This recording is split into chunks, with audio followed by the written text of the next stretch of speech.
426 Ayesha RA ने रिवायत किया। उन्होंने कहा, पैगंबर PBUH अपने सभी मामलों में जब भी संभव हो दाईं ओर से शुरू करना पसंद करते थे। यहाँ तक कि वजू करते समय, अपने बालों में कंघी करते समय और अपने जूते पहनते समय भी। 427 आयशा RA ने रिवायत किया कि उम्म हबीबा और उम्म सलमा RA ने हब्श में एक चर्च का जिक्र किया जिसमें कई मूर्तियां थीं। उन दोनों ने पैगंबर PBUH को इसका जिक्र किया। उन्होंने कहा, उनकी हालत ऐसी थी कि जब भी कोई नेक इंसान मर जाता था, तो वे उसकी कब्र पर एक मस्जिद बना देते थे और उसमें उस इंसान की मूर्ति रख देते थे। वे कयामत के दिन अल्लाह की नज़र में सबसे बुरे होंगे। 428 अनस इब्न मलिक RA ने रिवायत किया। उन्होंने कहा, जब पैगंबर सल्लल्लाहु अलैहि वसल्लम मदीना पहुँचे, तो वे सबसे पहले बनु अम्र इब्न औफ के कबीले के पास पहुँचे, जो मदीना के ऊपरी हिस्से में थे। पैगंबर सल्लल्लाहु अलैहि वसल्लम उनके साथ 14 दिन, एक और रिवायत में 24 दिन रहे। फिर उन्होंने बनु नज्जर को बुलाया। वे अपनी तलवारें कंधों पर लटकाए हुए आए। मैं अभी भी वह दृश्य देख सकता हूँ। पैगंबर सल्लल्लाहु अलैहि वसल्लम अपने घोड़े पर थे, अबू बकर अल्लाह उन पर प्रसन्न हो, उनके पीछे घोड़े पर थे और बनु नज्जर का समूह उनके चारों ओर था। अंत में वह अबू अय्यूब अंसारी अल्लाह उन पर प्रसन्न हो के घर की छत पर उतरे। पैगंबर सल्लल्लाहु अलैहि वसल्लम को जहाँ भी नमाज का समय होता था, नमाज पढ़ना पसंद था और वह भेड़शाला में नमाज पढ़ते थे। अब उन्होंने एक मस्जिद बनाने का आदेश दिया। उन्होंने बनु नज्जर को बुलाया और कहा, ए बनु नज्जर, तुम अपने इस बाग की कीमत मुझसे तय करो। उन्होंने कहा, नहीं, अल्लाह की कसम, हम इसकी कीमत नहीं लेंगे। हम इसकी कीमत केवल अल्लाह से चाहते हैं। अनस अल्लाह उन पर प्रसन्न हो ने कहा, मैं आपको बताता हूँ कि यहाँ मुशरिकों की कब्रें और खंडहर थे और खजूर के पेड़ थे। पैगंबर अल्लाह की शांति और आशीर्वाद उस पर हो के आदेश से मुशरिकों की कब्रें खोदी गईं, फिर खंडहरों को समतल किया गया, खजूर के पेड़ों को काट दिया गया, फिर उन्हें मस्जिद की दिशा में पंक्तिबद्ध किया गया और उनके दोनों ओर पत्थर रख दिए गए। साथी पत्थर उठाते हुए आयतें पढ़ रहे थे। पैगंबर अल्लाह की शांति और आशीर्वाद उस पर हो, उनके साथ थे। वह कह रहे थे, ए अल्लाह, आखिरत की भलाई के अलावा कोई भलाई नहीं है। अंसार और मुहाजिरून को क्षमा कर दे। 429 अनस इब्न मालिक अल्लाह उन पर प्रसन्न हो ने वर्णित किया। उन्होंने कहा, अल रबी ने कहा, फिर मैंने अनस अल्लाह उन पर प्रसन्न हो को यह कहते हुए सुना कि मस्जिद बनाने से पहले उन्होंने पैगंबर भेड़शाला में नमाज पढ़ी थी। 430 नफी अल्लाह उन पर प्रसन्न हो ने वर्णित किया। उन्होंने कहा, मैंने इब्न उमर अल्लाह उन पर प्रसन्न हो को अपने ऊंट की ओर नमाज पढ़ते देखा। और इब्न उमर अल्लाह उन पर प्रसन्न हो ने कहा, मैंने पैगंबर अल्लाह उन पर प्रसन्न हो को ऐसा करते देखा। 431 अब्दुल्ला इब्न अब्बास अल्लाह उन पर प्रसन्न हो ने वर्णित किया। उन्होंने कहा, एक बार सूर्य ग्रहण लगा। फिर अल्लाह के रसूल सल्लल्लाहु अलैहि वसल्लम ने नमाज पढ़ी। फिर उन्होंने कहा, मुझे नर्क दिखाया गया है। मैंने आज जैसा भयानक दृश्य कभी नहीं देखा। 432 इब्न उमर अल्लाह उन पर प्रसन्न हो ने वर्णित किया। पैगंबर अल्लाह उन पर प्रसन्न हो ने कहा, अपने घरों में नमाज पढ़ो और अपने घरों को कब्रों में मत बदलो। 433 अब्दुल्लाह इब्न उमर से रिवायत है, अल्लाह के रसूल ने कहा, उन लोगों के घरों में न जाओ जिन्हें सजा दी जाएगी, सिवाय रोते हुए। उनके घरों में तब तक न जाओ जब तक तुम उन्हें रोते हुए न सुन लो, कहीं ऐसा न हो कि जो उन पर बीती है, वह तुम पर भी आ जाए। 434 आयशा रज़ियल्लाहु अन्हु ने रिवायत किया। उम्म सलमा रज़ियल्लाहु अन्हु ने अल्लाह के रसूल से एक चर्च का जिक्र किया जिसे उन्होंने हब्श में मारिया नाम का देखा था। उन्होंने वहां देखी गई तस्वीरों के बारे में बताया। अल्लाह के रसूल ने कहा, ये वो लोग हैं जो जब उनमें से कोई नेक इंसान मर जाता था तो उसकी कब्र पर मस्जिद बना देते थे और उसमें अपनी तस्वीरें रख देते थे। वे अल्लाह की नज़र में सबसे बुरे लोग हैं। 435436 उबैदुल्लाह इब्न अब्दुल्लाह इब्न उतबा रजी अल्लाहु अन्हु ने रिवायत किया। आयशा और अब्दुल्लाह इब्न अब्बास अल्लाह उन पर प्रसन्न हो ने कहा, जब पैगंबर अल्लाह की शांति और आशीर्वाद उस पर हो कि मृत्यु की पीड़ा शुरू हुई तो उन्होंने अपने चेहरे को अपने कपड़ों में से एक से ढक लिया। जब वह मरने वाले थे तो उन्होंने अपने चेहरे से कपड़ा हटा लिया। उन्होंने कहा, अल्लाह यहूदियों और ईसाइयों पर लानत करे क्योंकि उन्होंने अपने पैगंबरों की कब्रों को इबादतगाह बना लिया है। उन्होंने उन्हें चेतावनी दी कि वे क्या कर रहे हैं। 435436 उबैदुल्लाह इब्न अब्दुल्लाह इब्न उतबा अल्लाह उन पर प्रसन्न हो ने वर्णित किया। आयशा और अब्दुल्लाह इब्न अब्बास अल्लाह उन पर प्रसन्न हो ने कहा, जब पैगंबर अल्लाह की शांति और आशीर्वाद उस पर हो कि मृत्यु की पीड़ा शुरू हुई तो उन्होंने अपने चेहरे को अपने कपड़ों में से एक से ढक लिया। जब वह मरने वाले थे तो उन्होंने अपने चेहरे से कपड़ा हटा लिया। इस स्थिति में उन्होंने कहा, अल्लाह यहूदियों और ईसाइयों पर लानत करे क्योंकि उन्होंने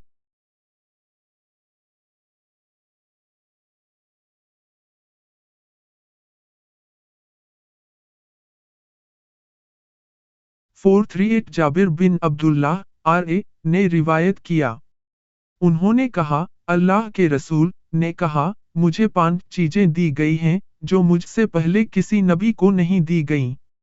1. मुझे एक ऐसे असर से मदद मिली है जिसे 1 महीने की दूरी से महसूस किया जा सकता है। 2. पूरी धरती मेरे लिए नमाज की जगह और पवित्रता का जरिया बना दी गई है। तो मेरी उम्मत में से जो कोई भी जहां भी नमाज का समय हो वहां नमाज पढ़े। 3. लूट का माल मेरे लिए हलाल कर दिया गया है। 4. दूसरे नबी अपने लोगों के पास भेजे गए थे लेकिन मुझे पूरी इंसानियत के पास भेजा गया है। 5. मुझे दुनिया की तरफ से सिफारिश करने का हक दिया गया है। 439 आयशा आर.ए. ने रिवायत किया। एक अरब कबीले की एक काली गुलाम लड़की थी। उन्होंने उसे आजाद कर दिया। फिर वह उनके साथ रही। उसने कहा कि उसकी एक बेटी लाल चमड़े का कीमती पत्थरों वाला हार गले में पहनकर बाहर गई थी।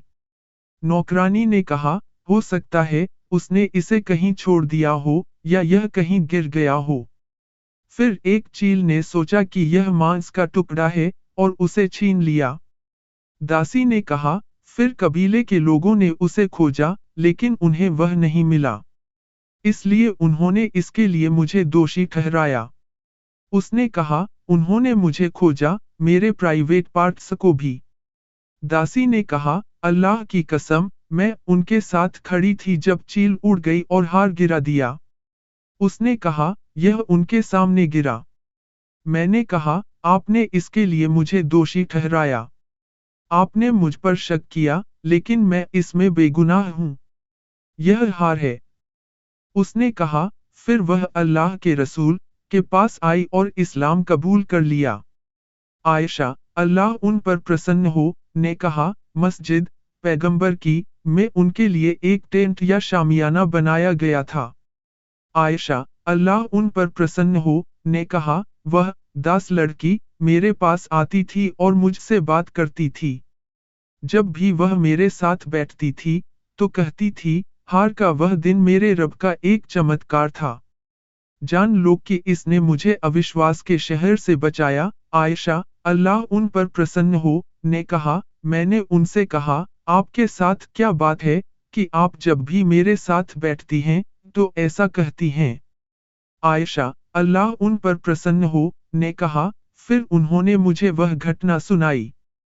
440 अब्दुल्ला इब्न उमर, अल्लाह उन पर प्रसन्न हो, द्वारा वर्णित। वह पैगंबर की मस्जिद में सोते थे। वह एक अविवाहित युवक थे। उनका कोई परिवार नहीं था। 441 सहल इब्न साद, अल्लाह उन पर प्रसन्न हो, द्वारा वर्णित। उन्होंने कहा, अल्लाह के रसूल फातिमा के घर आए, लेकिन उन्होंने अली को घर में नहीं पाया। उन्होंने फातिमा से पूछा, आपका चचेरा भाई कहाँ है? उसने कहा, वह मेरे और उसके बीच झगड़े के कारण मुझसे नाराज हो गया और बाहर चला गया। उसने दोपहर को मेरे साथ आराम भी नहीं किया। फिर अल्लाह के रसूल ने एक आदमी से कहा, देखो वह कहाँ है। वह आदमी गया और उसे ढूंढा और कहा, ए अल्लाह के रसूल, वह मस्जिद में लेटा हुआ है। अल्लाह के रसूल आए और अली को पीठ के बल लेटा हुआ पाया। उनके लबादे का एक तरफ गिरा हुआ था और गंदगी उनके शरीर को ढक चुकी थी। अल्लाह के रसूल ने उनके शरीर से गंदगी झाड़ दी और कहा, उठो, ए अबू तुराब। उठो, ए अबू तुराब। 442 अबू हुरैरा ने रिवायत किया। उन्होंने कहा, मैंने सुफ़ह के 70 साथियों को देखा, जिनमें से किसी के शरीर पर बड़ा लबादा नहीं था। उनके पास शायद एक लंगोटी या एक छोटा लबादा होता था जिसे वे अपनी गर्दन के चारों ओर बांधते थे। उनमें से कुछ ने इसे मध्य थैली या घुटनों तक नीचे कर रखा था, जबकि अन्य ने इसे टखनों तक नीचे कर रखा था।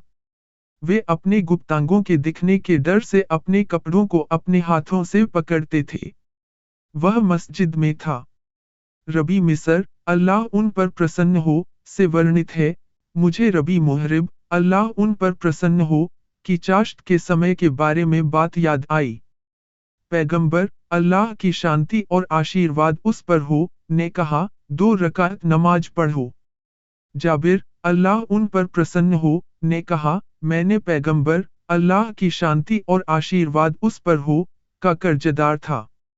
उन्होंने इसे चुका दिया और मुझे इससे भी अधिक दिया। 444 अबू कतादा अल-सलामी, अल्लाह उन पर प्रसन्न हो, से वर्णित है। अल्लाह के रसूल ने कहा, जब तुम में से कोई मस्जिद में प्रवेश करे, तो बैठने से पहले 2 रकात नमाज पढ़े। 445 अबू हुरैरा से वर्णित है। अल्लाह के रसूल ने कहा, जब तुम में से कोई मस्जिद में नमाज पढ़ता है, तो फरिश्ते उसके लिए तब तक नमाज पढ़ते रहते हैं, जब तक वह जहां नमाज पढ़ता। 446 अब्दुल्लाह इब्न उमर ने रिवायत किया कि अल्लाह के रसूल के जमाने में मस्जिद मिट्टी की ईंटों से बनी थी, इसकी छत खजूर की डालियों से बनी थी, और इसके खंभे खजूर के पेड़ थे। अबू बकर ने इसमें कुछ भी नहीं जोड़ा, लेकिन उमर ने किया, और उन्होंने इसकी नींव कच्ची ईंटों और खजूर की डालियों से उस नींव पर बनाई जो अल्लाह के रसूल सल्लल्लाहु अलैहि वसल्लम के जमाने में थी, और उन्होंने खंभों को लकड़ी के खंभों से बदल दिया। फिर उस्मान रज़ियल्लाहु अन्हु ने इसे बदल दिया और इसमें बहुत कुछ जोड़ा। उन्होंने नक्काशीदार पत्थर और चूने के गारे से दीवारें बनाईं। उन्होंने नक्काशीदार पत्थर के खंभे भी बनाए, और उन्होंने छत भी बनाई। 447 हदीस में इक्रीमा से रिवायत है, इब्न अब्बास ने मुझसे और अपने बेटे अली से कहा, अबू सईद के पास जाओ और उसकी बातें सुनो। हम गए। वह एक बगीचे में काम कर रहा था। जब उसने हमें देखा, तो घुटनों के बल बैठ गया और बातें सुनाने लगा। आखिर में, वह मस्जिद बनाने के बारे में बात करने के लिए पैगंबर की मस्जिद में आया। उसने कहा, हम एक एक करके ईंटें ले जा रहे थे और अम्मार 2-2 करके ईंटें ले जा रहा था। पैगंबर सल्लल्लाहु अलैहि वसल्लम ने यह देखा और उसके शरीर से मिट्टी झाड़ना शुरू कर दिया और कहा, अम्मार पर लानत है। उसे बागियों का एक ग्रुप मार डालेगा। वह उन्हें जन्नत में बुलाएगा और वे उसे जहन्नम में बुलाएंगे। अबू सईद रज़ियल्लाहु अन्हु ने कहा, तब अम्मार रज़ियल्लाहु अन्हु ने कहा, मैं फितना से अल्लाह की पनाह मांगता हूँ। 448 हदीस में सहल रज़ियल्लाहु अन्हु ने रिवायत किया। उन्होंने कहा, अल्लाह के रसूल सल्लल्लाहु अलैहि वसल्लम ने एक औरत के पास भेजा और कहा, अपने बढ़ई से कहो कि मेरे लिए एक पंपिट बना दे ताकि मैं उस पर बैठ सकूं। 449 जाबिर इब्न अब्दुल्लाह, अल्लाह उन पर प्रसन्न हो, ने रिवायत किया। एक औरत ने कहा, ए अल्लाह के रसूल, क्या मैं आपके बैठने के लिए कुछ बनाऊं? मेरे पास एक बढ़ई है। उन्होंने कहा, यदि आप चाहें तो उसे एक पंपिट बनाने दें। 450 उबैदुल्लाह अल-खौलानी, अल्लाह उन पर प्रसन्न हो, ने रिवायत किया। उन्होंने उस्मान इब्न अफ़्फ़ान, अल्लाह उन पर प्रसन्न हो, को, जब उन्होंने पैगंबर की मस्जिद बनाई, लोगों की टिप्पणियों के जवाब में कहते सुना, तुम मेरी सीमा से आगे बढ़ रहे हो, लेकिन मैंने अल्लाह के रसूल सल्लल्लाहु अलैहि वसल्लम को यह कहते सुना, बुखारी, अल्लाह उन पर प्रसन्न हो, ने कहा, मुझे लगता है कि असीम, अल्लाह उन पर प्रसन्न हो, ने अपने कथन में उल्लेख किया है कि अल्लाह उनके लिए स्वर्ग में इसके जैसा एक घर बनाएगा।